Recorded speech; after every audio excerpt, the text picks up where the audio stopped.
গানের তীব্র বিট রাতের নিস্তব্ধতাকে চিরে চারিদিকে ছড়িয়ে পড়তে কেঁপে ওঠে পুরো ইন্ডাস্ট্রিয়াল জোন। সাউন্ড বক্সের ভারী শব্দ, বাইকের গর্জন আর মানুষের উন্মাদ চিৎকার মিলেমিশে জায়গাটাকে যেন যুদ্ধক্ষেত্রে পরিণত করে। পরের মুহূর্তে চারটা বাইক আগুনের গোলার মতো ছুটে যায় সামনে। রাস্তার দুধারে দলের ছেলেরা, পাশে অন্ধকারে গুদাম, মরিচা ধরা কন্টেনার, ভাঙা ট্রাক আর দূরে নদীর কালো পানি। মাঝে মাঝে ঝিম ধরা ল্যাম্পপোস্টের আলো এসে পড়ে রাস্তার উপর, আর সেই আলো কেটে চারটা বাইক ছুটে চলছে মৃত্যুর গলিতে। পুরান ঢাকার এই নাইট রাইড শুধু রেস না, এটা ক্ষমতার মাপজোক। কে কতটা ভয়ঙ্কর, কে কতটা দখল নিতে পারে সেই ঘোষণা। তাই চারজন রাইডারের চোখ শুধু রাস্তার উপর ছিল না, ছিল একে অপরের উপর।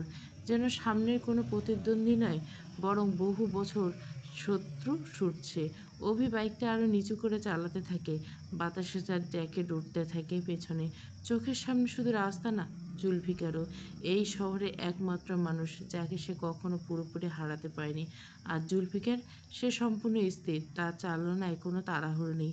যেন সে রেস করছে না, হিসাব করছে কোন বাঁকে কাকে কাটাবে, কোথায় কার নার্ভ রাখবে, সব যেন আগেই মাথায় এঁকে বসেছে। পেছন থেকে কালু মস্তান হঠাৎ বাইক ঘুরিয়ে দুজনের মাঝখানে ঢুকে পড়ল। তার বাইকের সাইলেন্সার থেকে ফুলকি বের হলো। লোকটা সবসময় বিশৃঙ্খলে বিশ্বাসী। সে জানে দুই হিংস্র জন্তুর মাঝখানে আগুন ধরিয়ে দিতে পারলে খেলাটা জমে যাবে। অন্যদিকে সুফি হাওলাদার সবচেয়ে পিছনে থেকেও সবচেয়ে বেশি ভয়ঙ্কর লাগছিল তাকে। বয়সে তার গতি কমিয়েছে ঠিকই, কিন্তু অভিজ্ঞতা ধারানো চোখ। পুরান ঢাকা পুরানো রাইডাররা চলে, সুফি বাইক চালায়, রাস্তার নিঃশ্বাস পড়ে। চারটা বাইক গতি বাড়তেই বাতাস ভারী হয়ে ওঠে। রাস্তার পাশে দাঁড়িয়ে থাকা সিন্ডিকেটের ছেলেগুলো গলা ফাটিয়ে চিৎকার করতে থাকে। কেউ বাজির টাকা উঁচু করে ধরে, কেউ লাইভ করতে থাকে, কেউ আবার শুধু তাকিয়ে থাকে শ্বাস আটকে। কিন্তু মজার বিষয় হলো, তাদের চোখে আলাদা যুদ্ধ চলছিল। কৃষ্ণদাসের লোকেরা চোখ দিয়ে পিষে মারছিল চন্দ্রদাসের লোককে। বাতাসে বেগমের ছেলেরা সুযোগ খুঁজছিল কখন দুই দলের সংঘর্ষ লাগবে। আর আবুল বাশারের পুরনো সৈনিক চুপচাপ সব দাঁড়িয়ে দেখছিল, যেন তারা জানে শেষ হাসি কে হাসবে।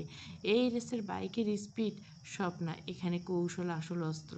পুরো রুমটা এমনভাবে বানানো যেখানে শুধু দ্রুত চালালেই জেতা যায় না। পুরান ঢাকার সরু রাস্তা, হঠাৎ বাঁক, পুরনো ড্রেনের ঢাকনা, অন্ধকার গলি, সব কিছু মাথায় রেখে চলতে হয়। কোথাও আগে ব্রেক কষতে হবে যেন বের হওয়ার সময় গতি বেশি পাওয়া যায়, কোথাও ইচ্ছে করে বাইক পিছলে দিতে হয় যাতে পেছনের লোক ভয় পেয়ে স্পিড কমায়। আবার কোথাও রাস্তার মাঝখানে না গিয়ে একদম দেওয়াল ঘেঁষে কাট নিতে হয়, কারণ যে সেখানে কয়েক সেকেন্ড বাঁচে, আর সেই কয়েক সেকেন্ডে ঠিক করে দেয় 1 বছরের হাফ গোডাউন কার হাতে যাবে। অভি আর জুলফিকার তখন একদম পাশাপাশি। দুই বাইকের চাকা প্রায় একে অপরকে ছুঁয়ে যেতে থাকে। দেখে মনে হয় এটা রেস না, দুই শত্রু বহু বছরের জমে থাকা রক্তক্ষরণের হিসাব। একবার অভি সামনে যায়, পরের মুহূর্তে জুলফিকার বাইক কাত করে আবার সমান হয়ে আসে। দুজনের চোখে তখন একই আগুন, পুরনো শত্রুতা। যে শত্রুতা শুরু হয়েছিল কিশোর বয়সে, বয়সের সঙ্গে ক্ষমতা বেড়েছে, নাম বেড়েছে, ভয় বেড়েছে, কিন্তু ঘৃণাটা কমেনি, বরং আরও নিখুঁত হয়েছে। হঠাৎ অভি বাইকটা জুলফিকারের গা ঘেঁষে নিয়ে যায়। পরের মুহূর্তে জুলফিকার বুঝে ফেলে এটা। সে বাইক কাত করে এমনভাবে কাট দেয় যেন দুই বাইকে একে অপরকে ছুঁয়ে আলাদা হয়ে যায়। দুই বাইকের বডি ঘষা খেতে আগুনের ফুলকি ছিটকে পড়ে রাস্তায়। এই দৃশ্য দেখে সামনে থাকা কালিমস্তান বিকৃত হাসতে থাকে, যেন সে অপেক্ষা করছিল কখন রেসটা রক্তাক্ত হবে, তারপর সে বাইকের গতি থামিয়ে দেয়। অভিয়া জুলফিকারে তাকে ওভারটেক করে। সুফি তখনও চুপচাপ, কারণ পুরনো খেলোয়াড় জানে রেসের শুরুটা রাগ দেখানো নয়, শেষে না, শেষ বাঁকটা আসল মৃত্যু। বাতাস তখন আরও ঠান্ডা হয়ে যাচ্ছে, স্পিডোমিটারের কাঁটা সীমা ছাড়িয়ে গেছে অনেক আগে। বাইকের শব্দে চারপাশে কুকুর পর্যন্ত থমকে যাচ্ছিল। চারটা বাইক একসাথে উঠতে উঠতে ঢুকে পড়ে সদরঘাটের দিকে, পুরনো বাঁকানো রাস্তায়। রাস্তার এক পাশে নদী, অন্য পাশে সারি সারি গুদাম। আর ঠিক সেই মুহূর্তে অভির চোখ পড়ে সামনে দাঁড়িয়ে থাকা বিশাল ট্রাক। রাস্তায় অর্ধেক জুড়ে দাঁড়িয়ে আছে সেটা, আর বাকি অর্ধেক সেখানে পাশাপাশি ঢোকার জায়গা নেই। চারটা বাইক ট্রাক হঠাৎ করে সামনে এসে পড়ে। পুরো রাস্তা প্রায় আটকে যায় মুহূর্তে। রাতে ফাঁকা রাস্তায় বিশাল কন্টেনার ট্রাক ধীরে ধীরে ঢুকছিল। তার হেডলাইট সাদা আলোয় কুয়াশার মতো ধোঁয়া কেটে চারিদিকে ছড়িয়ে পড়তে থাকে। সামনে থেকে দেখলে মনে হয় একটা চলন্ত দেওয়াল রাস্তার বুক চিরে দাঁড়িয়েছে। মূলত এটাই বা রেসের অংশ। জুলফিকার প্রথমে স্পিড কমে, কালী মস্তান গালি দিয়ে বাইক আউট করে।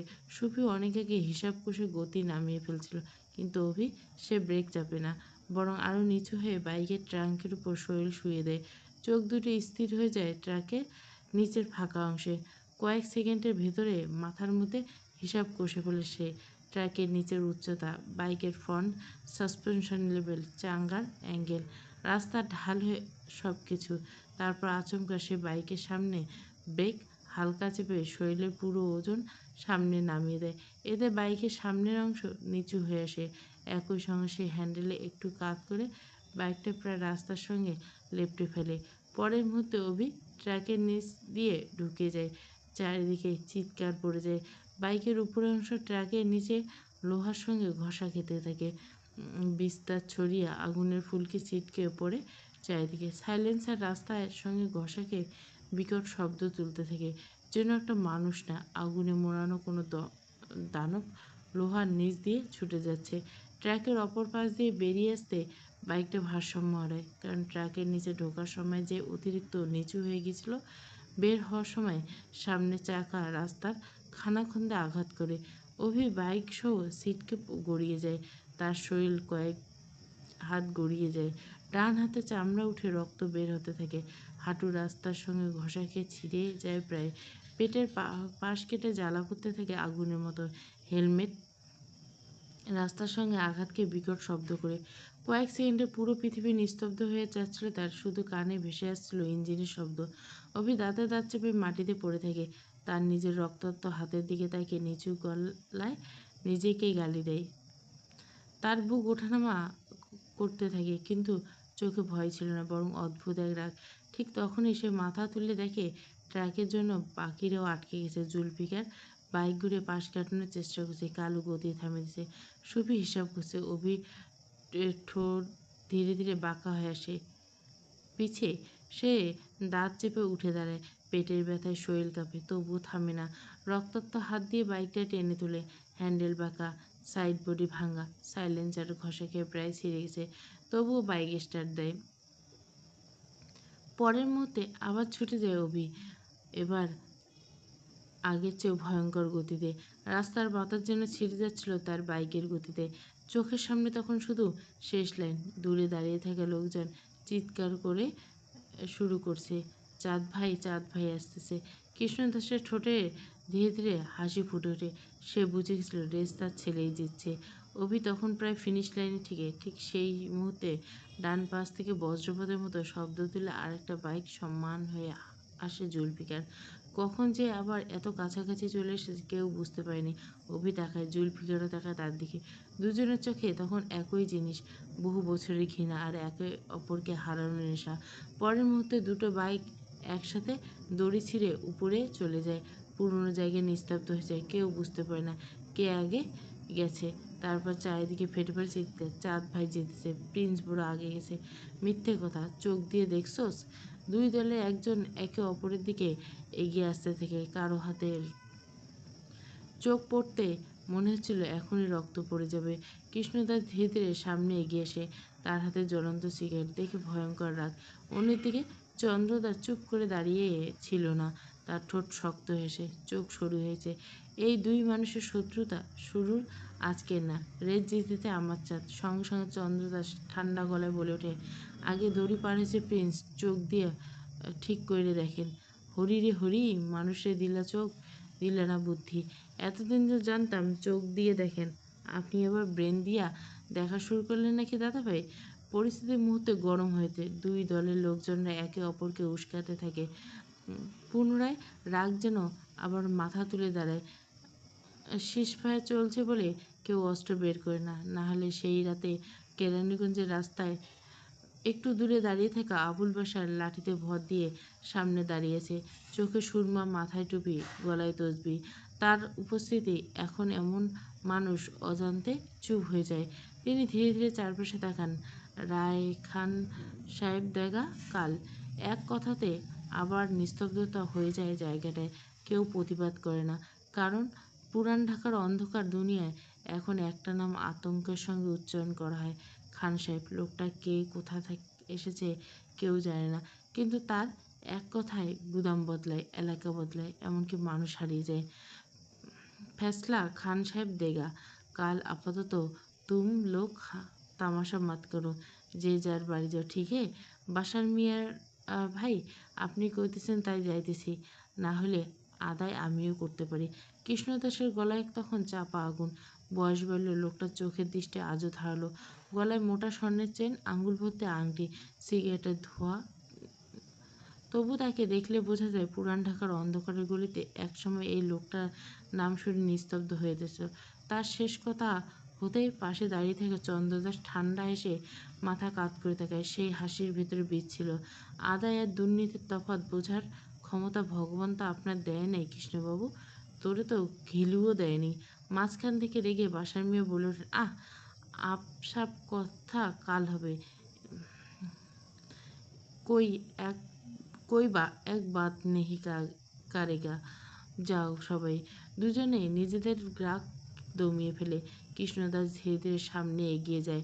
তার পাশে অভি দাঁড়িয়েছে, মুখে রক্ত শুকিয়ে কালচে হয়েছে, হাতের চামড়াটা ছিলে গেছে, পেটের কাছে জ্যাকেট ছিঁড়ে রক্ত জমাট বেঁধেছে, কিন্তু চোখে ক্লান্তি, বরং সেই উন্মাদের আগুন আর তীব্র হয়েছে। অন্যদিকে চন্দ্রদাসের পাশে দাঁড়িয়ে জুলফিকার, হেলমেট হাতে, নিঃশ্বাস ভারী, তবুও মুখ অদ্ভুত শান্ত, যেন কয়েক মিনিট আগে মৃত্যুর সঙ্গে রেস করে এসেছে। কেউ নিশ্চিত না শেষ দড়ি কে আগে পার হয়েছে, কারণ শেষ মুহূর্তে দুটো বাইক প্রায় একসঙ্গে ঢুকেছিল ফিনিশ লাইনে। আর সেই কারণে সমস্যা আরও বড় হয়েছে। পুরান ঢাকার ইতিহাসে এই রেস শুধু রেস নয়, এটা ক্ষমতার মাপ, অধিপত্যের বিষয়। কে এক বছরের জন্য হাফ গোডাউন চালাবে, কার নামে বন্দরের মাল নামবে, কার নামে রাতের চালান যাবে, সব নির্ভর করবে এই এক রাতের উপর। উসমান সাহেব বেঁচে থাকতে নিয়ম করেছিল একটাই, রেসের ফল নিয়ে প্রশ্ন উঠবে না।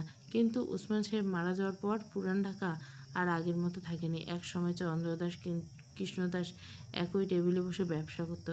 একজন হিসাব বুঝতো, আরেকজন রাস্তা, একজন মানুষ কিন্তু আরেকজন ভয়। উসমান সাহেবের ছায়ার নিচে তারা এই একই মুদ্রার দুপিঠ, কিন্তু ক্ষমতা মানুষকে সবচেয়ে বেশি আগে লোভ শেখায়। উসমান সাহেব লাশ বুড়িগঙ্গায় ভেসে ওঠার পর থেকে পুরান ঢাকা ভাগ হতে শুরু করে। গুদাম ভাগ হয়, ঘাট ভাগ হয়, চালান ভাগ হয়, তারপর একসময় ভাগ হয়ে যায় মানুষ। নিয়ন্ত্রণ করে কৃষ্ণদাস আর চন্দ্রদাস, কিন্তু সামান্য হলেও দুজনে কেউ কারো নিচে থাকতে রাজি ছিল না। সেই শত্রু ধীরে ধীরে ছড়িয়ে পড়ে পুরো শহরে। গলি দখল নিয়ে খুন হয়, চালান লুট হয়, মানুষ নিখোঁজ হয়ে যায়। রাতের পর রাত আকাশ জ্বল ওঠে পুরান ঢাকার আকাশে। আর সেই অন্ধকারের সময় দুইজন নতুন ছেলের উত্থান হয়, অভি আর জুলফিকার। কৃষ্ণদাস নিজের মৃত ছেলের নামেই অভির নাম রাখেন চাঁদ, কারণ ছেলেটার মধ্যে সে ভয় দেখেছিল, সেই ভয় যেটা মানুষকে নেতৃত্ব দেয়। অন্যদিকে চন্দ্রদাস প্রথম দিন থেকে জুলফিকারকে হাঁটা, কথা বলা, চোখের স্থিরতা দেখে তাকে প্রিন্স ডাকা শুরু করে, কারণ জুলফিকারের ভিতর ছিল অদ্ভুত এক আলফা স্বভাব। সে চিৎকার করে ভয় দেখাতো না, চুপচাপ দাঁড়িয়ে থেকে মানুষকে থামিয়ে দিতে পারত। তারপর থেকে শুরু হয় তাদের ভয়ঙ্কর যাত্রা, একজন আগুন আরেকজন বরফ। কিন্তু আজকে রাতে মতো এত কাছাকাছি তারা আগে কখনো আসেনি। দুজন প্রায় মুখোমুখি হয়ে যায়, চারপাশের লোকজনও গরম হয়ে ওঠে। কেউ নিজের দলের নাম ধরে চিৎকার করছে, কেউ উস্কানি দিচ্ছে, কয়েকজন তো কোমরে হাত দিয়ে ফেলছে। ঠিক তখনই ভিড়ের মাঝখান থেকে তালি দেওয়ার শব্দ ভেসে আসছে। সবাই তাকিয়ে দেখে বাতাসি বেগম কোমর দোলাতে দোলাতে সামনে আসে। চোখে গাঢ় লিপস্টিক, ঠোঁটে টকটকে লাল লিপস্টিক, হাতের চুড়ি ঝনঝন করছে। সে বিরক্ত মুখে চারপাশে তাকিয়ে বলে, আল্লাহ গো আল্লাহ, কি ঝগড়া করে এর। এই বাসার ভাই, আমি গেলাম। চোখের নিচে কালো দাগ পড়বে। কথা শেষ করে ঠোঁট থেকে পানির পিক ছুঁড়ে ফেলে আর গুনগুন করে গান গাইতে গাইতে সামনের দিকে নিজের দল নিয়ে ধীরে ধীরে চলে যেতে থাকে বাতাসি বেগম। আগুন লাগাইরা টিঙ্কু, আগুন লাগাইলো। তার চলে যাওয়ার পর কিছুক্ষণ নীরবতা নেমে আসে, কারণ সবাই জানে এখন যদি মারামারি শুরু হয় সিজ ফায়ার ভেঙে যাবে, আর সিজ ফায়ার ভেঙে মানে পুরন ঢাকার আবার বন্যা। তাই শেষ পর্যন্ত সবাই চুপ হয়ে যায়, কিন্তু চুপ হতে পারে না অভি আর জুলফিকার। দূর থেকে দাঁড়িয়ে তারা শুধু একজন আরেকজনের দিকে তাকিয়ে থাকে, কারণ তারা দুজনে জানে আজকের রেস শেষ হয়নি, এটা কেবল শুরু।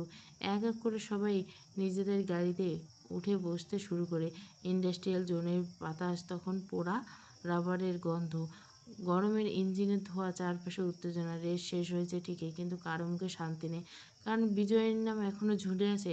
কৃষ্ণদাস নিজে এগিয়ে গিয়ে অভির হাত চেপে ধরে গাড়িতে উঠতে বলে। তার কণ্ঠে বিরক্তি থাকলেও ভেতরে চিন্তা স্পষ্ট।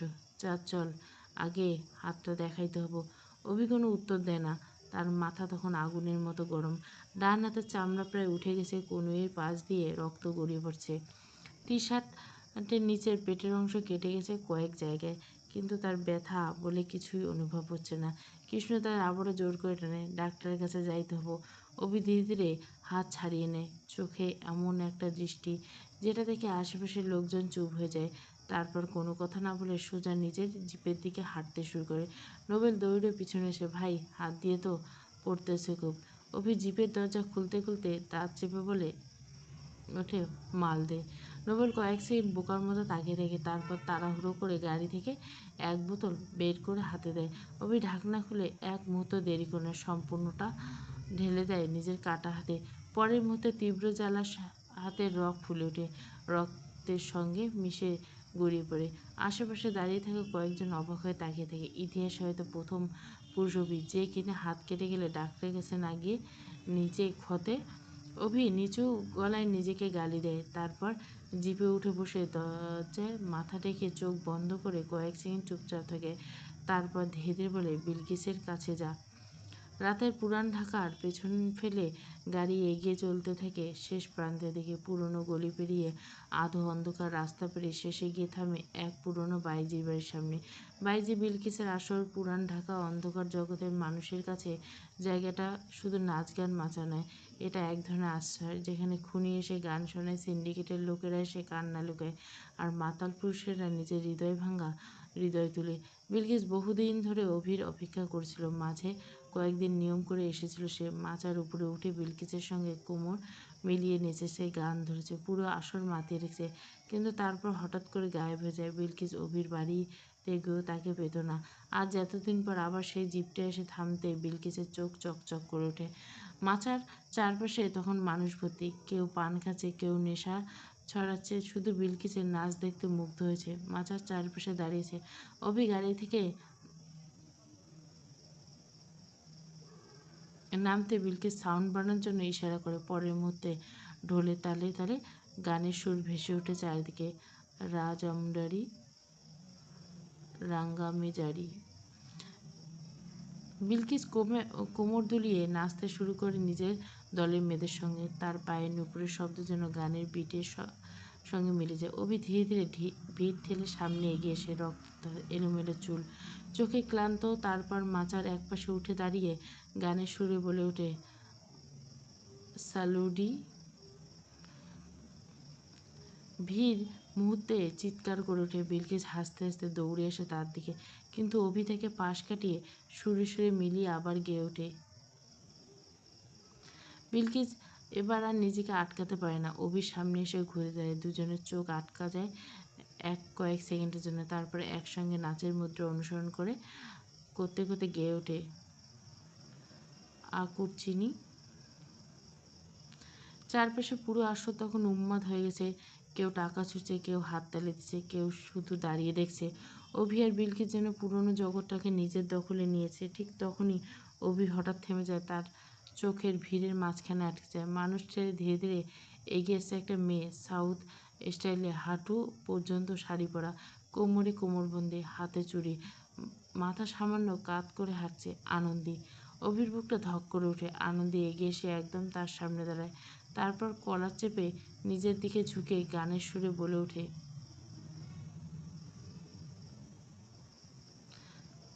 তারপর অভিকে ধাক্কা দিয়ে ভিড়ের মাঝে ঢুকে যায়।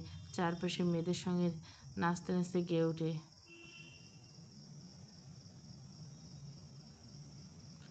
অভির চোখ তখন শুধু আনন্দের উপর। ভিড়ের মাঝেও যেন মেয়েটাকে আলাদা করে জ্বলতে দেখা যায়। অভি হঠাৎ এগিয়ে গিয়ে আনন্দের হাত টেনে নিজের বুকের কাছে এনে ফেলে। চারপাশের শব্দ যেন ধীরে ধীরে ঝাপসা হয়েছে। আনন্দে 2 হাত তুলে জড়িয়ে ধরে অভির গলা, তারপর খুব কাছে এসে গেয়ে ওঠে, রাশিকা। অভির বুকের ভেতর কেমন অদ্ভুত ঝড় বয়ে যায়। সে ধীরে ধীরে হাত তুলে আনন্দের গাল ছুঁতে যায়।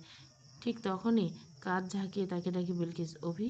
অভি চমকে উঠে চারপাশে তাকায়। গান চলছে, মানুষ নাচছে, বিলকিস তার সামনে, কিন্তু আনন্দে নেই, কোথাও নেই। পুরো ভিড়ের মাঝে দাঁড়িয়ে হঠাৎ করে ভিতরটা শূন্য লাগতে শুরু করে অভি। সে ধীরে ধীরে মাচা থেকে নেমে বাইরে চলে এসে রাতের বাতাস বুক ভরে টানতে থাকে। কেন এমন অদ্ভুত লাগছে তার, সে নিজেই বুঝতে পারে না। তারপর আচমকা বুকের উপর হাত চেপে নিচু গলে বলে, বান্দিরে লাগবো রে, বান্দিরে লাগবে। অভির বুকের ভিতর দিয়ে হঠাৎ করে যেন এক শীতল হাওয়া বয়ে যায়। রাত তখন গভীর, পুরান ঢাকার আকাশ কুয়াশায় মতো ধোঁয়া জমেছে। দূরে কোথাও হারমোনিয়াম সুর, কোথাও মাতালদের চিৎকার, কোথাও আবার পুরনো গলিতে ভাঙা বাতির হলুদ আলো। তবুও এই কোলাহলের মাঝে অভির ভেতরে অদ্ভুত নরম হয়ে আসে, যেন বহুদিন পরে তার ভিতরে হিংস্র মানুষটা থেমে গেছে। ঠিক তখনই কানে ভেসে এসে অভি। অভি ধীরে ধীরে পিছনে তাকায়। আনন্দে দাঁড়িয়েছে, চোখে গাঢ় কাজল, ঠোঁটের কোণে ছোট্ট হাসি। বাতাসে উঠতে থাকা চুলগুলো বারবার মুখে এসে পড়ছে। এই মুহূর্তে মেয়েটাকে বাস্তবে কেউ মনে হচ্ছে না, বরং এমন লাগতে থাকে যেন বহু পুরনো কোনো অসমাপ্ত স্বপ্ন হেঁটে এসে দাঁড়িয়েছে তার সামনে। অভি স্থির চোখে তাকিয়ে থাকে। তারপর হঠাৎ খেয়াল করে আনন্দের ঠোঁটের নিচে ছোট্ট একটা তিল। অদ্ভুত সুন্দর, কিন্তু এই তিল তো আগে ছিল না, তাহলে এখন কেন এত পরিচিত লাগছে? অভি ধীরে ধীরে হাত বাড়িয়ে আনন্দে থুতনি ছোঁয়। আঙ্গুলের স্পর্শে বুকের ভেতরটা কেঁপে ওঠে তার। জীবনে সে অসংখ্য মানুষের গায়ে হাত তুলছে, রক্ত ছুঁয়েছে, ভয় দেখেছে, কিন্তু এত নরম কাউকে কোনোদিন ছোঁয়া হয়নি। আনন্দীকেও তো পশুর মতো ছুঁয়েছে, তবে আজ কেন এত মায়া? কী হলো অভি? আনন্দের গলায় মায়া মেশানো বিস্ময়। অভির গলা শুকিয়ে আসছে। কিছুক্ষণ চুপ করে থেকে খুব আস্তে করে বলে ওঠে, আমার তোরে লাগবে। কথাটা বলার পর নিজেই যেন থমকে যায় সেটা। এটা কি ভালোবাসা, নাকি বহুদিন ধরে জমে থাকা কোনো অজানা ক্ষুধা? অভি উত্তর খুঁজে পায় না, শুধু চোখ বন্ধ করে আনন্দের দিকে ঝুঁকে আসছে। মনে হচ্ছিল পৃথিবীর সমস্ত যুদ্ধ, রক্ত, হিংসা সব কিছু থেমে গেছে এই এক মুহূর্তের কাছে। কিন্তু কিছু অনুভূতি মানুষের কপালে বেশি টোকে না। হঠাৎ করে কানে ভেসে আসে আতঙ্কিত চিৎকার, ছাড়েন ভাই, ছাড়েন, আল্লাহ গো। অভির চোখ খুলে যায়, আর পরের মুহূর্তে তার সমস্ত স্বপ্ন ভেঙে চুরমার হয়ে যায়। সামনে আনন্দী না, কবি। ভয়ে আত্মহরা হয়ে দাঁড়িয়ে থেকে। চারপাশে নোবেল, শাহিদুল আর বাকিরা খিলখিল করে হাসছে। কেউ হাঁটু চাপড়াচ্ছে, কেউ আবার হাসতে হাসতে দম ফেলতে পারছে না। কয়েক সেকেন্ড স্থির হয়ে দাঁড়িয়ে থেকে অভি, তারপর বিরক্তিতে কবিকে ধাক্কা দিয়ে সরিয়ে দেয়। মুহূর্তের আগে বুকের ভিতর যে নরম অনুভূতিটা জন্ম নিয়েছিল, সেটা ধীরে ধীরে রাগের আড়ালে লুকে যায়। অভি কিছু না বলে সোজা গিয়ে গাড়িতে বসে জানলার বাইরে তাকিয়ে থাকে কিছুক্ষণ, তারপর নিচু গলায় নিজেকে গালি দেয়, বান্দি, তোর খবর আছে। অভি তার সঙ্গভঙ্গ নিয়ে ধীরে ধীরে বেরিয়ে যায়। রাত তখন অনেক গভীর। জিপের আলো অন্ধকার গলি কেটে সামনে এগিয়ে যায়। নোবেল, শাহিদুল, কবিররা নিজেদের মাঝে কথা বলছে। ঠিক তখনই অভিযোগ মাথা চিটে এলিয়ে দিয়ে চোখ বন্ধ করে বসে থেকেছে। তার ভিতরে কী ছিল সেটা বোঝার ক্ষমতা কারো ছিল না। আর রাস্তার অন্য পাশে দাঁড়িয়ে ছিল বিলকিস। মাচার রঙিন আলো অনেক আগে নিভে গেছে। ঠোঁটের গাঢ় লিপস্টিক কিছুটা মুছে গেছে, চোখের কাজলও ঝাপসা। তবু সে দাঁড়িয়ে দেখছিল, শুধু একবার অবির গাড়িটা দেখবে বলে। গাড়ি চোখের সামনে দিয়ে চলে যায়, একবারও পিছনে তাকায় না। ওই বিলকিস বুকের ভেতরটা কেমন ফাঁকা হয়ে ওঠে। সে কি সত্যি কিছু বোঝে না, নাকি বুঝেও না বোঝার অভিনয় করে? একটা মানুষ কতটা ভালোবাসলে তার আসার শব্দ শুনে বুক ধড়ফড় করে ওঠে? কতটা ভালোবাসলে প্রতি রাত সাজতে বসে মনে হয় আজ হয়তো সে একটু বেশি করে তাকাবে। কিন্তু সমস্যা হলো, এই সমাজ ভালোবাসার আগে পরিচয় দেখে। আর বিলকিসের পরিচয় রেড লাইট এরিয়ার মেয়ে। যে মেয়েদের শরীরের দাম আছে কিন্তু অনুভূতির না। যাদের ঘরে সবাই আসে কিন্তু কেউ তাদের ঘরে নিতে চায় না। মনে হাজারটা প্রশ্ন নিয়ে রাস্তার পাশে স্থির দাঁড়িয়ে থাকে বিলকিস। চোখের কোণে জমে থাকা পানি সে বারবার লুকানোর চেষ্টা করে। ঠিক তখনই কাঁধে হালকা একটা শীতল স্পর্শ পড়ে। চমকে পিছনে দেখে ময়না দাঁড়িয়েছে, চোখে ক্লান্তি, মুখে মায়া। এই মেয়েটা একই অন্ধকারে বেঁচে থাকার মানুষ, তাই হয়তো না বললেও সব বুঝে যায়। বিলকিস কিছুক্ষণ চুপ থাকে, তারপর বুক ভরে একটা দীর্ঘশ্বাস ফেলে নিচু গলায় বলে, সবাই তো শরীর ছুঁয়েছে, কিন্তু ও ছুঁল মন। কথাটা বলে হেসে ফেলে সে, কিন্তু সেই হাসির ভেতরে এত কষ্ট ছিল যে শুনলে বুক ভার হয়ে আসে। আমাকে তো নিম্নজাত্রে কি কেউ ঘরের বউ বানাবে? ময়না কোনো উত্তর দিতে পারে না, কারণ কিছু সত্যি এতটাই নিষ্ঠুর যে সেগুলোর উত্তর শব্দ হয় না। রাতের বাতাস ধীরে ধীরে তার চুল উড়িয়ে দিচ্ছে। দূরে অভিজিৎ আলো ততক্ষণে মিলিয়ে গেছে অন্ধকারে। আর বিলকিস দাঁড়িয়ে থেকে সেই একই জায়গায়, একজন নর্তকী হয়ে নয়, একজন প্রেমে হেরে যাওয়া নারী হয়ে।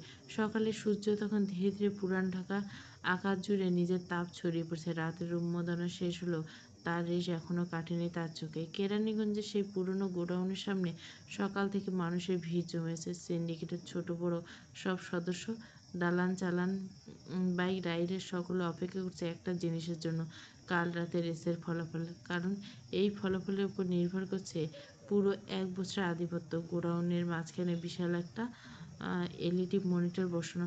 তার সামনে দাঁড়িয়ে থেকে কৃষ্ণদাস, চন্দ্রদাস, বাতাসী বেগম এবং আবুল বাশার। চারপাশে টান টান উত্তেজনা। কেউ নিচু গলায় বাজির হিসাব করছে, কেউ আবার এখনো তর্ক করছে আসলে কে আগে ফিনিশিং লাইন পার করবে। অভি একটু দূরে দাঁড়িয়েছিল, হাতের কাটা জায়গাগুলো শুকিয়ে রক্ত গেছে। কাল রাতের দুর্ঘটনার পর সে কোনো ডাক্তার দেখায়নি। পেটের পাশে ছড়ে যাওয়া অংশ কালচে, রক্ত জমে গেছে, তবুও তার মুখে একই তেজ, যেন শরীরের ব্যথা তাকে স্পর্শ করতে পারে না। অন্যদিকে জুলফিকার ঠান্ডা চোখে মনিটরিংয়ের দিকে তাকিয়ে ব্যস্ত। তার মুখে কোনো ভাবান্তর নেই, যেন ফলাফল যাই হোক সে আগের থেকে প্রস্তুত। গরমে চারপাশ হাঁসফাঁস করে ওঠে। মাথার উপর সূর্য দাঁত কেলিয়ে আগুন ঢালতে থাকে। ঠিক তখনই হঠাৎ পুরো জায়গা নিস্তব্ধ হয়ে যায়। মনিটরে স্ক্রিনে ভেসে ওঠে এক অন্ধকার রুম। পুরো মুখ দেখা যায় না, শুধু ধোঁয়ার আবলের একটা ভারী অভয়। তারপর শোনা যায় সেই কণ্ঠস্বর, অদ্ভুত আধিপত্য ভরা, খান সাহেব। সকলে নিঃশ্বাস বন্ধ করে তাকিয়ে থেকে স্ত্রী দেখে। খান সাহেব কোনো কথা বলেন না, শুধু ধীরে ধীরে দুই আঙ্গুল তুলে ইশারা করেন। দুই এক মুহূর্তের জন্য কেউ বুঝতে পারে না। তারপর পুরো জায়গায় গুঞ্জন ছড়িয়ে পড়ে, দুইজনে জয়ী হয়েছে, অর্থাৎ হাফ গোডাউন সমান ভাগে ভাগ হবে কৃষ্ণদাস আর চন্দ্রদাসের মধ্যে। কৃষ্ণদাসের প্রথমে চোয়াল শক্ত করে দাঁড়িয়ে থাকে। চন্দ্রদাসের চোখে জমে উঠে বিরক্তি, কারণ তারা দুজনে পুরো আধিপত্য চেয়েছিল, কিন্তু শেষ পর্যন্ত কেউ কিছু না পাওয়ার চেয়ে অর্ধেক পাওয়া ভালো মনে করেন। খান সাহেব আর এক সেকেন্ডও সময় নষ্ট করেন না। স্ক্রিন অন্ধকার হয়ে আসে, যেন তিনি কখনো এসেছিলেন না। তারপর ধীরে ধীরে উত্তেজনা কমে যায়। কেউ হতাশ, কেউ স্বস্তিতে। বাজির টাকা হাত বদল হতে থাকে। বাতাসী বেগম বিরক্ত মুখে পানির পিক ফেলে নিজের লোকজনদের নিয়ে চলে যান। আবুল বাশার লাঠিতে ভর দিয়ে ধীরে ধীরে বেরিয়ে পড়ে। তার চোখে তখনও হিসাব। অভি চুপচাপ দাঁড়িয়ে থেকে, তার ভিতরে তা এখনো রাতের অসমাপ্ত রেস ঘুরছে। ট্রাকের নিচ দিয়ে বাইক চালিয়ে যাওয়া, রক্ত ধোয়া জুলফিকারের সমান হয়ে ওঠা, সব যেন মাথার ভিতরে আটকেছে। ঠিক তখনই কৃষ্ণদাস ধীরে ধীরে তার কাছে আসে। লোকটার চোখে আজ এক অদ্ভুত তৃপ্তি, যেন অভির মধ্যে সে নিজের হারানো যৌবন দেখতে পায়। সে অভির কাঁধে হাত রেখে, চাঁদ, আজ তোর একটা জায়গা দেখাবো বাপ। অভি তাকায় তার দিকে। কৃষ্ণদাস নিচে বলে, আমার সবচেয়ে গোপন জায়গা। কথা শুনে অভির চোখে প্রথমবারের মতো সামান্য পরিবর্তন আসে, কারণ এই জায়গার কথা সে শুধু লোকমুখে শুনেছে, কিন্তু বাস্তবে সেখানে যাওয়ার কারো সান্নিধ্য নেই। এর এর প্রধান কারণ হচ্ছে কলুষিত লোকের পাপাচার জায়গায়। কে কথা বলবে এটা নিয়ে? কার এত সাহস? ওখানে কি হয় তার বর্ণনা নেই। সেই জায়গাটা পুরান ঢাকার অন্ধকার জগতে এক আস্তানা, যেখানে প্রবেশাধিকার খুব কম। হাজী মানিক, এমপি, আর্মি কর্নেল ওসমানী আর কৃষ্ণদাস নিজে, মাত্র এই কয়েকজন মানুষ সেখানে যেতে পারে। আর আজ সেই তালিকায় যোগ হচ্ছে অভিজাত।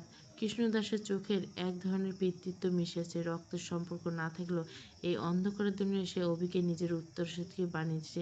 কিন্তু কিছুক্ষণের পর খবর এসে জরুরি চালানোর কাজ পড়েছে, আজ যাওয়া সম্ভব না। কৃষ্ণদাস দীর্ঘশ্বাস ফেলে বলে, কাল যাবো। অভি ধীরে কিছুক্ষণ চুপ থেকে মাথা নাড়ে, কিন্তু তার মাথায় চলছিল সেই জায়গাটার কথা, লোকমুখে শোনা। ওই জায়গায় কোথাও একটা পুলিশও খুঁজে বের করতে পারেনি। আজ অভির কপাল ভালো, সে সেই জায়গাটার সুযোগ পেয়েছে। অভির মাথায় তখন হাজারটা চিন্তা করছে। ঠিক তখনই নোবেল এসে দাঁড়ায়, গাড়ি রেডি। অভি সঙ্গভঙ্গ দিয়ে নিয়ে বেরিয়ে পড়ে আনন্দের কোচিং উদ্দেশ্যে।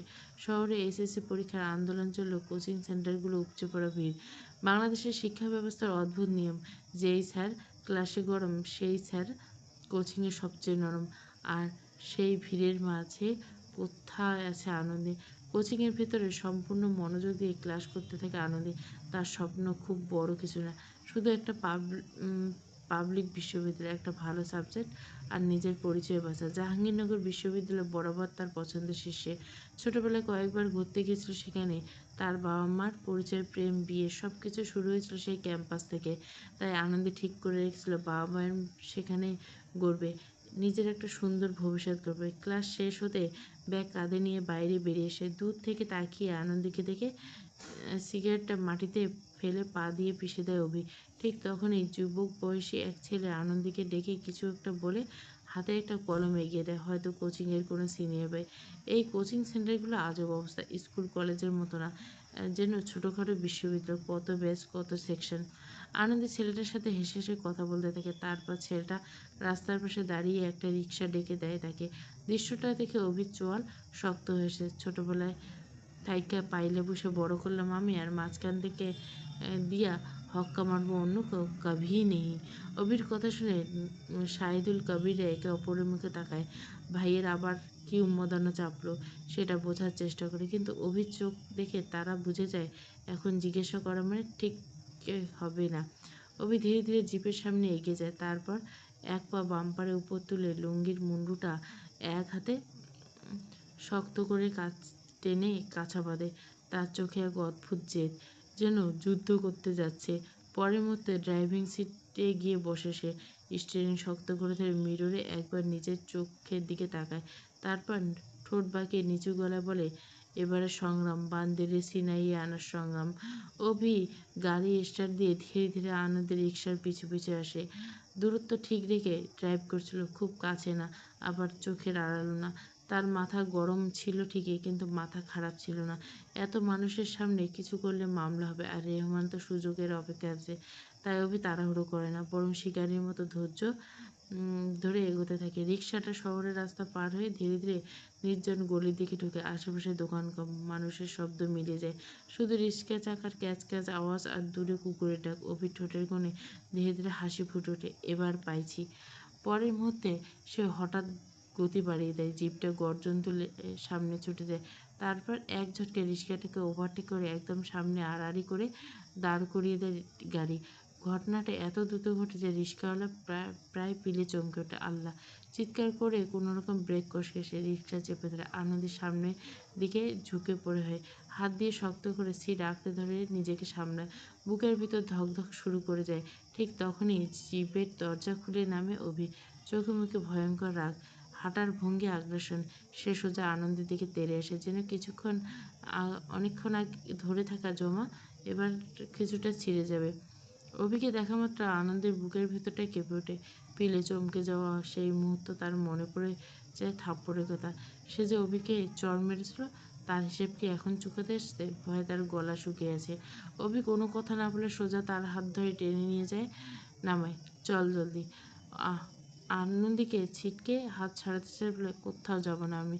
কিন্তু তার প্রতিবাদ যেন আবারও গুরুত্ব দিল না অভি। পরম নিশ্চিন্তে ভঙ্গিতে তাকে কোলে তুলে নেয়, যেন সে প্রতিরোধ তার কাছে নেহাত তুচ্ছ। পারমিশন চাই নেই বান্দি, যাবি মানে যাবি, তোর মন খুলে দেখবো কিছুক্ষণ।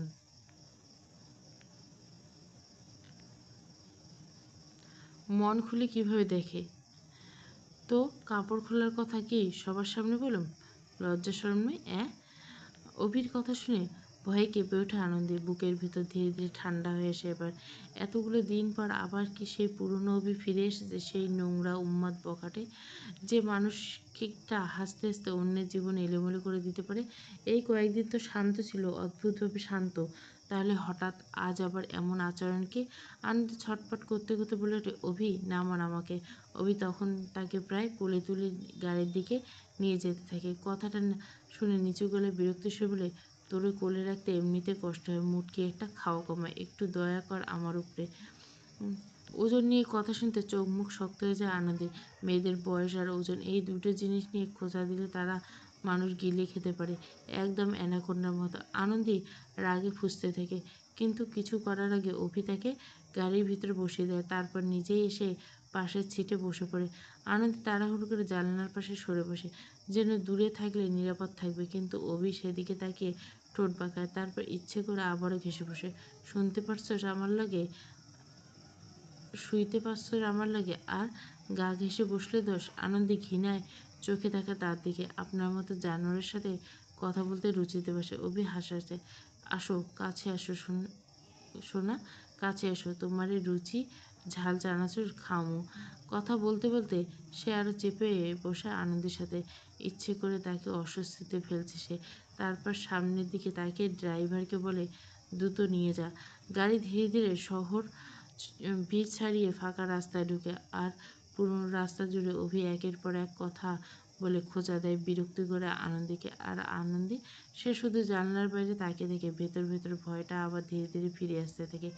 গাড়িটা শেষমেশ গিয়ে থামে দিয়াবাড়ি থেকে অনেক দূরে একটা নির্জন জায়গায়। চারপাশটা অদ্ভুত শান্ত, এমন শান্ত যেন মানুষের বুকের ভেতরও অকারণে ভয় ধরে দেয়। দূরে কোথাও ঝিঝি পোকার ডাক ভেসে আসতে থাকে টানা সুর। রাতের বাতাসে কেমন একটা কাঁচা ঘাসের গন্ধ।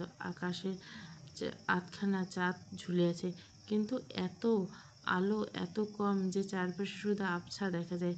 অভি প্রথমে ধীরে ধীরে গাড়ি থেকে নামে, তারপর এসে দরজা খুলে হাত বাড়িয়ে দেয় আনন্দের দিকে। আনন্দে কয়েক সেকেন্ড তাকিয়ে থাকে সে হাতের দিকে। বুকের ভেতর তখন কেমন অস্বস্তি কাজ করছে, কারণ এই মানুষটা পাশে দাঁড়ালে সে কখনোই বুঝতে পারে না পরের মুহূর্তে অভি কী করবে। শুধু শেষমেশ নেমে পড়ে সে। অভি কিছু বলে না, শুধু চুপচাপ তার হাতটা ধরে সামনে হাঁটতে শুরু করে। তার হাতটা চাপটা শক্ত ছিল, কিন্তু আজ অদ্ভুতভাবে রুক্ষ লাগছিল না। যেন ভয় দেখানোর জন্য না, হারিয়ে যাওয়ার ভয় থেকে ধরে রেখেছে। একটু দূরে টিনের ছাউনি দেওয়া ছোট্ট একটা জায়গা। বাইরে থেকে খুব সাধারণ, কিন্তু ভেতরে ঢুকতে আনন্দের পা থেমে যায়। চারপাশে ছোট ছোট রঙিন বেলুন ঝুলছে, মাঝখানে টেবিল, তার উপর কেক রাখা, পাশে ছুরি কয়েকটা কোল্ড ড্রিঙ্কস আর কিছু ছোট ছোট গিফট বক্স এলোমেলো সাজানো। সব কিছু নিখুঁত ছিল না, বরং কোথাও কোথাও এলোমেলো। কিন্তু সেই এলোমেলো ব্যাপারটার মাঝে কেমন একটা আন্তরিকতা লুকিয়েছিল, যেন কেউ প্রথমবার চেষ্টা করছে কাউকে খুশি করার। আনন্দে কিছুক্ষণ স্থির দাঁড়িয়ে থেকে, তার মাথায় যেন কিছুই ঢুকছিল না। এই মানুষটা তাকে ভয় দেখায়, অপমান করে, রাগায়, তাড়া করে বেড়ায়, তাহলে হঠাৎ করে এই আয়োজন। অভি তাকে একদম মাঝখানে এনে দাঁড় করে, তারপর নিজের কয়েক পা দূরে সরে যায়। আচমকা তাকে অস্থির লাগতে শুরু করে। এদিক ওদিক পায়চারি করছে, কখনো মাথা চুলকেছে, কখনো ঠোঁট কামড়েছে, যেন পুরান ঢাকার সবচেয়ে ভয়ঙ্কর ছেলেটা হঠাৎ করে একটা ছোট বাচ্চায় পরিণত হয়েছে। কীভাবে কথা শুরু করবে সেটাই বুঝতে পারছিল না। কয়েক সেকেন্ড হঠাৎ থেমে যায় অভি, তারপর নিচু গলা বলে, তোরে আমি ভালোবাসি বোকাচন্দ্র। কথাটা শুনে আনন্দের মনে হয় সময়টা যেন কয়েক সেকেন্ডের জন্য থমকে গেছে। সে শুধু তাকিয়ে থাকে অভির দিকে, কারণ একটা স্বীকারোক্তি তার কাছে অস্বাভাবিক, অবিশ্বাস্য, প্রায় অসম্ভব। যে মানুষটা এতদিন তার জীবনে ভয় ছিল, সেই মানুষ আজ ভালোবাসার কথা বলছে। কীভাবে? আনন্দে কিছু বলার আগে অভি হঠাৎ এগিয়ে এসে, তারপর কোনো সুযোগ না দিয়ে তাকে শক্ত করে জড়িয়ে দেয়। এতটাই শক্ত যেন হাত ফসকে গেলে আনন্দে হারিয়ে যাবে কোথাও। তার বুকের ভিতর ধুকপুকানি স্পষ্ট টের পায় আনন্দে। আর অভির গলাটা তখন কাঁপছিল অদ্ভুতভাবে, যেন প্রথমবার সে সত্যি সত্যি ভয় পাচ্ছে, কাউকে হারানো ভয়। কি আছে তোর মাঝে আনন্দে? খাইতে গেলেও তোরে দেখি, শুইতে গেলেও তোরে দেখি, যেদিকে তাকাই শুধু তুই আর তুই। এ কোন নেশায় ফেললি আমারে তুই আনন্দে? আনন্দে কোনো উত্তর দেয় না, শুধু স্থির হয়ে দাঁড়িয়ে থাকে। চারপাশে বাতাসটাও যেন হঠাৎ ভারী হয়েছে। দূরে কোথাও রাতের ঝিঝি পোকা শব্দ ভেসে আসছিল ঠিকই, কিন্তু সেই মুহূর্তে আনন্দের কারণে শুধু অভির গলার শব্দটা বাজছিল। একটা মানুষকে সে বহু রূপে দেখেছে, উন্মাদ, বখাটে, নিষ্ঠুর, ভয়ঙ্কর, কিন্তু আজকে অভিকে তার অচেনা লাগছে, কারণ তার চোখে ভেতরে আজ অন্য কিছু ছিল। এমন এক অস্থিরতা যেটা মানুষকে ধ্বংস করতে পারে, আবার পাগলের মতো ভালোবাসতে পারে। অভি ধীরে ধীরে আনন্দীকে আলগা করে, তারপর নিজের কপালটা ঠেকিয়ে দেয় তার কপালে। কয়েক সেকেন্ড শুধু তাকিয়ে থাকে।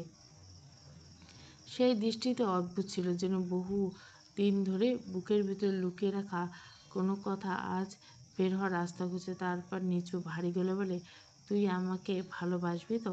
কথাটা শুনে আনন্দের বুকের ভেতরটা কেমন মোচড় দিয়ে ওঠে। এই প্রশ্নটা অভির মুখে মানায় না। এই মানুষটা ভালোবাসার কথা বললে সেটা বিশ্বাস করতে ইচ্ছে হয় না, বড় ভয় লাগে, কারণ অভির ভালোবাসার মাঝে একটা দখল করার ক্ষুধা আছে, যেন কাউকে ভালোবাসে না, নিজের করে রাখতে চায়। আনন্দে ধীরে ধীরে চোখ তোলে, তারপর আচমকা দুই হাতে অভিকে ধাক্কা দিয়ে নিজের থেকে সরিয়ে বলে, আমি আপনাকে কোনোদিন ভালোবাসবো না। আর আপনি? একটু থামে সে, বুক ভরে নিঃশ্বাস নেয়। আপনি আমাকে ভালোবাসতে পারেন না। কথাটা শেষ হতে অভির মুখের পেশিগুলো শক্ত হয়ে আসে, চোখের ভিতর নরম ভাবটা ধীরে ধীরে হারিয়ে যায়। সেখানে জায়গা করে না চেনা আগুন। পরের মুহূর্তে সে আবার এগিয়ে আসে, এক ঝটকায় আনন্দের কোমর শক্ত করে চেপে ধরে নিজের দিকে টেনে নেয়, এতটাই শক্ত যেন হাত ফসকে গেলে মানুষটা হারিয়ে যাবে। আনন্দে ব্যথায় কেঁপে ওঠে। অভি নিচু হয়ে তার মুখের একদম কাছে এসে দাঁতে দাঁতে মেরে, ভালোবাসে মানে ভালোবাসে, কথা শেষ। ও আনন্দে কষ্টে অভির হাত সরানোর চেষ্টা করতে করতে বলে, এটা প্রপোজাল নাকি থ্রেট? অভির ঠোঁটে ধীরে ধীরে বাঁকা হয়ে ওঠে, চোখে ভয়ঙ্কর শান্ত একটা হাসি ফুটে ওঠে। তারপর খুব আস্তে কিন্তু স্পষ্ট করে বলে, তোর যেটা সুবিধা ভাইবে নে। অভি আনন্দের হাতটা ছেড়ে দিয়েছিল ঠিকই, এক মুহূর্ত দেরি না করে ছিটকে বেরিয়ে পড়ে সে। কিন্তু অভি এত সহজে হেরে যাওয়ার মানুষ নয়। হঠাৎ সে এগিয়ে গিয়ে আনন্দের হাতটা শক্ত করে ধরে ফেলে। তার চোখে তখন এক অদ্ভুত রাগ, কণ্ঠে যেন চাপা ঝড়। ভালোবাসবি না? আনন্দে এক সেকেন্ডও না ভেবে চোখ সরু করে বলে, না। অভি আবারও জিজ্ঞেস করল, আসলেই ভালোবাসবি না? না মানে না। এই উত্তরটা যেন আগুনে ঘিরে এলো। অভি ভুরু কুঁচকে তাকায়। সে দাঁত চেপে প্রায় নাটকের ভঙ্গিতে বলে, খাড়া তুই আজকে। হঠাৎ করে আনন্দের হাত ছেড়ে দেয়, আর ঠিক তখনই চোখ পড়ে মাটিতে পড়ে থাকা একটা বড় ইটের টুকরো। অভি সেটা তুলে নেয়। আনন্দের চোখ তখন গোল গোল হয়ে যায়। অভি ধীরে ধীরে এগিয়ে আসতে থেকে ইটটা হাতে নিয়ে গম্ভীর মুখে বলে, খাড়া, আজকে তুই মুটকি। এই কথাটা শোনা মাত্র আনন্দের মাথায় আর কিছু কাজ করে না।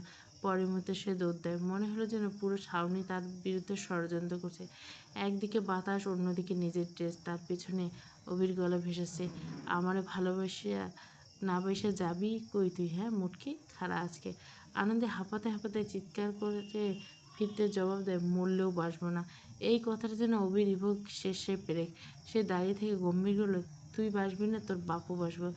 আনন্দে তখন দৌড়াতে দৌড়াতে বুঝতে পারলো সে সোজা পালাচ্ছে না, বড় একটা গোলাকার জায়গার ভিতরে চক্কর দিচ্ছে। ছাউনির চারপাশ ঘুরে আবারও ঠিক তখনই অভি সামনে এসে দাঁড়িয়ে পড়ছে। ইটটা শক্ত করে হাতে ধরে দাঁড়িয়েছে অভি, চোখ দুটো অদ্ভুত স্থির। চারপাশে সন্ধ্যার আলো ধীরে ধীরে মরে যাচ্ছে। ছাউনির টিনের বাতাসে শব্দ পড়ছে টুপটাপ, আর নিস্তব্ধতার মাঝখানে আনন্দের বুকে ধুকপুক শব্দ যেন নিজেই শুনতে পাচ্ছে। অভি এক পা সামনে এগোয়, ইটটা একবার একটু উঁচু করে ধরে নিচু ভারী গলা বলে, সোনামণি, গার্লফ্রেন্ড হবা না আমার? আনন্দের গলা শুকিয়ে আসে, সে কিছু বলতে পারে না, শুধু মাথা নাড়ে। অভির ঠোঁটে ধীরে ধীরে একটা হাসি ফুটে ওঠে, কিন্তু সেই হাসি মায়ার চেয়ে বিপদে বেশি। সে ইটটা আঙুলে ঘুরিয়ে বলে, তাহলে বল অভি, আই লাভ ইউ। চারপাশ হঠাৎ করে চুপ হয়ে যায়। আনন্দে স্থির দাঁড়িয়ে থেকে তার চোখ বারবার ইটটার দিকে চলে যায়। মনে হতে থাকে লোকটা কি সত্যি পাগল নাকি শুধু ভয় দেখাচ্ছে। অভি এবার আরও কাছে সে, বলবি নাকি? আনন্দের ঠোঁট ভিজিয়ে নেয় জিভ দিয়ে, তারপর খুব আস্তে প্রায় কাঁপা কাঁপা বলে, অভি, আই লাভ ইউ। এইভাবে নয়, সুন্দর করে হেসে বলে সোনামণি। আনন্দে মনে হতে থাকে এই মুহূর্তে যদি মাঠটি ফেটে যেত তাহলে সে সোজা ভিতরে ঢুকে যেত, কিন্তু এখানে দাঁড়িয়ে থাকা মানুষটার চোখে এমন যে যেটা এড়িয়ে যাওয়ার উপায় নেই। সে খুব জোর করে ঠোঁটে হাসি টানে, চোখে ভয়ে, মুখে হাসি। অভি, আই লাভ ইউ। অভি ধীরে ধীরে ইটটা মাটিতে ফেলে দেয়। ইট মাটি পড়ার শব্দে আনন্দের বুকের ভিতর জমে থাকা নিঃশ্বাস বেড়েছে, কিন্তু সে বুঝে উঠতে পারে না স্বস্তি পাবে নাকি আরও ভয় পাবে, কারণ অভি এবার ধীরে ধীরে তার দিকে এগিয়ে আসতে থাকে, খুব ভয় পায়। এতটা কাছে যে আনন্দে তার গায়ের ঘামটা টের পাবে। অভি পকেট থেকে একটা ফোন বের করে স্ক্রিন অন করে, এরপর একদম ঠাকুর করে বলে, গালে চুম্মা দিবি, আমি ছবি দেব। অভি ফোনটা তুলে ধরে ভুরু কুচকে বলে, না, হ্যাঁ। তার গলার স্বরটা এমন যেন শব্দটার অস্তিত্ব নেই। আনন্দের বুক আবারও কেঁপে ওঠে। এই লোকটা রাগ সবচেয়ে ভয়ঙ্কর হলে সে কখন সিরিয়াস কখন মজা করছে সেটা বোঝা যায় না। অভি ইতিমধ্যে ক্যামেরা অন করে ফেলছে, একটার পর একটা ছবি উঠতে থাকে, আর আনন্দে দাঁড়িয়ে থেকে সম্পূর্ণ অসহায় মুখে, যেন নিজের জীবন থেকে নিয়ন্ত্রণ হারিয়ে যাচ্ছে। শেষ ছবি তোলার পর অভি ফোনটা নামিয়ে কয়েক সেকেন্ড স্ক্রিনের দিকে তাকিয়ে থেকে ঠোঁটের কোণে ধীরে ধীরে তৃপ্তির হাসি ফুটে ওঠে। তারপর খুব শান্ত গলা বলে, হয়েছে, যা বাড়ি যা। উন্মাদনা পর্ব ৭, পুরো গল্পটা প্লেলিস্টে।